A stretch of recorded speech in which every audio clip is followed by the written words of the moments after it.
आपला भारत देश 15 ऑगस्ट 1947 ला स्वातंत्र्य झाला.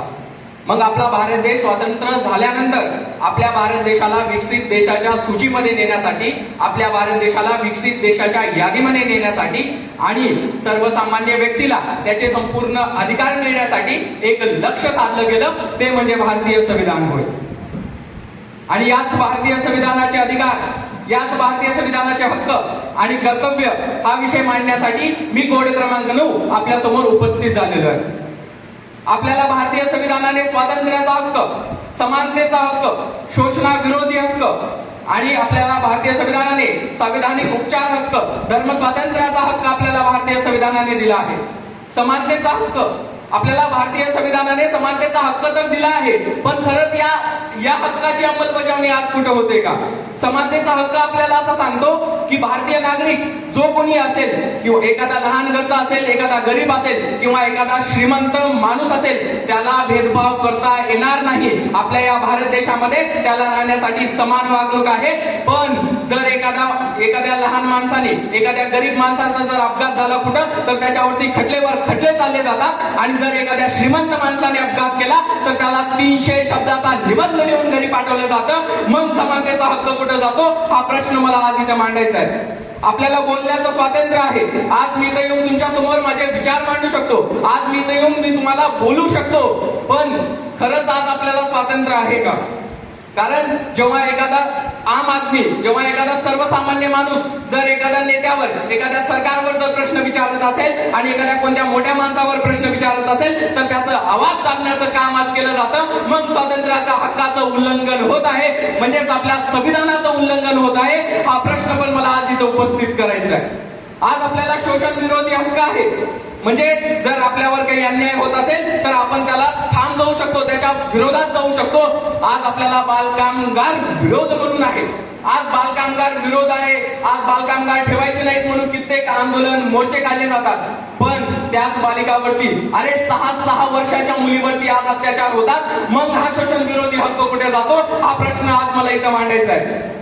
आज मला धर्म स्वातंत्र्याचा हक्क आहे.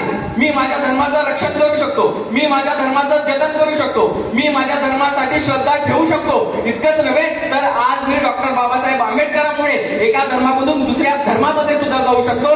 पण सगळ्यात मोठी लाजिरवाणी गोष्ट इथं आहे, जेव्हा एखादा धर्मावरचा खटला कुठेतरी निघतो ना, तेव्हा लोक त्याची पार्श्वभूमी न पाहता डायरेक्ट चक्क अक्षरशः जातीय दंगली घडून आणतात. मग आपल्या या हक्काचं उल्लंघन होत आहे असं मला कुठेतरी वाटतं. आज आपल्याला शैक्षणिक आणि सांस्कृतिक हक्क डॉक्टर बाबासाहेब आंबेडकरांनी संविधानामार्फत दिला आहे. आज आपण आपली संस्कृती जपू शकतो. आज आपण कोणत्याही शैक्षणिक क्षेत्रामध्ये, आज आपण आपलं स्वातंत्र्य आहे की आपण कोणत्याही शैक्षणिक क्षेत्र निवडू शकतो. पण काल परवाचीच घटना इतकी हादरवून टाकणारी होती.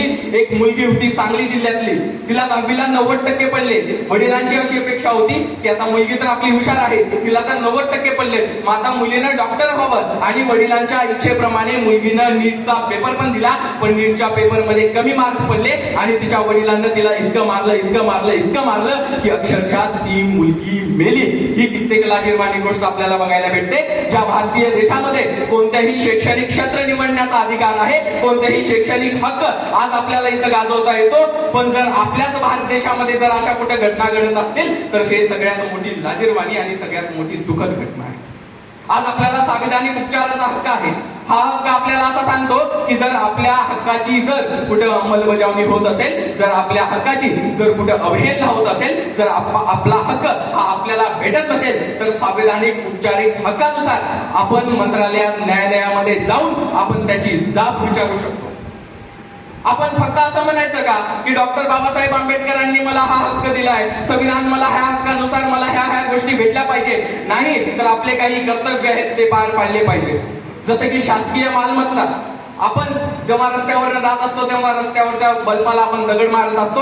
आपल्या घरातला कचरा हा कचरा कुंडीत न टाकता रस्त्यावर टाकतो नाही, आणि मग नंतर म्हणायचं की मला हा हक्क पाहिजे, मला हा हक्क पाहिजे. जर तुम्ही अशा गोष्टी गैरवर्तन करत असाल तर तुम्हाला हक्क मागण्याचा सुद्धा अधिकार नाहीये. तुम्हाला हक्क मागण्याचा अधिकार तेव्हा येतो जेव्हा तुम्ही तुमच्या कर्तव्याशी नीट राहाल, जेव्हा तुम्ही तुमचं कर्तव्य हे बाळगत चाल, तेव्हा तुम्हाला हा हक्क भेटतो. आज आपल्याला कर्तव्य करण्याची गरज आहे, ते म्हणजे भ्रष्टाचार मुक्त भारत करण्याची गरज आहे. एखादा सामान्य माणूस जर काम करत असला तर तो हा विचार करून काम नाही केला पाहिजे की मला सरकार पगार देतं, मला एखादी संस्था पगार देते. तो माणूस असा विचार करून काम करायला हवा की मी भारत देशाचा नागरिक आहे आणि इथले सगळे भारतीय नागरिक जे आहेत ते माझे भाऊ बहीण आहेत, म्हणून तो माणूस काम केला पाहिजे. तेव्हा आपला भारत देश खरं तर मला वाटतं विकसित देशाच्या सूचीमध्ये जाईल आणि विकसित देशाच्या यादीमध्ये आपल्या भारत देशाचं नाव होईल. आपण फक्त असं नाही म्हणलं पाहिजे की मी एक सामान्य नागरिक आहे, मी कोणता नेता नाही, मी कोणता अभिनेता नाही, मी कोणता सिव्हिल सर्वंट नाही, मग मी देशाची सेवा का करायची, मी देशाबद्दलचे कर्तव्य का बाळगायचे. खरं तर हा गैरसमज अगोदर डोक्यातून काढून मी भारत देशाचा नागरिक आहे, संविधानाने मला हक्क दिला आहे आणि मी भारत देशाबद्दलचे कर्तव्य पार पाडणार. खरं तर हा विचार अंगीकार करून आपल्याला भारत देशाला विकसित देशाकडे न्यायचा आहे. एवढंच बोलून मी थांबतो. मनपूर्वक धन्यवाद. जय हिंद, जय भारत, जय श्री.